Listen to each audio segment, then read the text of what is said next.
Look, a lot of the people who've come out in support of the Palestinians are the same people who are suffering from the cost of living crisis, from NHS waiting lists, from all the problems that we face, the cap on two children for child benefit, housing, all of these issues. So it's not that you have only people who support Palestine coming out and supporting independent candidates. They face the same problem.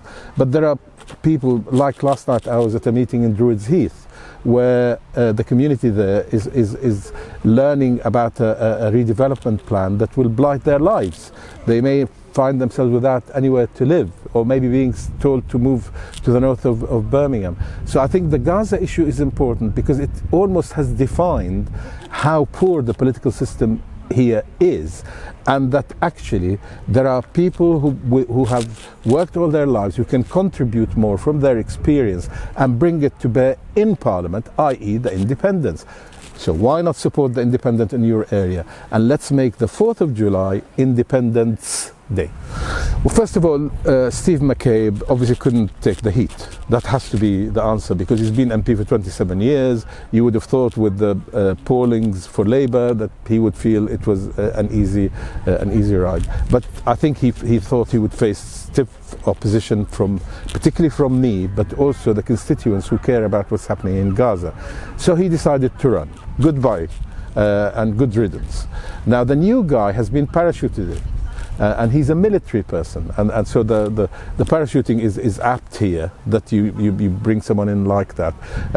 I clearly respect people for as individuals, but what would he apparently was in Afghanistan most of his time. Now, a military man in Afghanistan, what would he have been doing? Must have been involved in military operations. He wasn't handing out candies while he was in Afghanistan.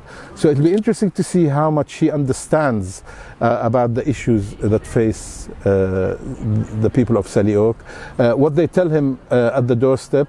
I've seen Labour candidates going around Birmingham and being told to get lost by voters because they see them for what they are.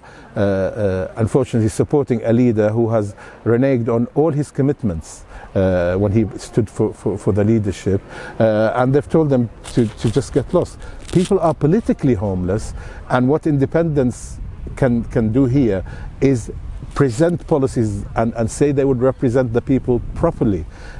Maybe through assemblies in their areas where people can come together regularly to feed up what their concerns are, rather than just take what the party leader says and the whip that stifles individual MPs from representing their constituents, just like happened on the ceasefire vote, that Labour MPs feared saying I am with the ceasefire because the Labour leadership was going to withdraw the whip from them. I think the Gaza issue has made people think, one, where is humanity? That seems to have disappeared. Two, where is international law? Neither the Conservatives nor the Labour Party, the opposition, have said we will adhere to international law. And particularly when Keir Starmer says that Israel had the right to cut off water and electricity supplies to the Palestinians, that was a clear, if you like, reneging on international law, when he should have said, as an international human rights lawyer, I'm absolutely for supporting international law.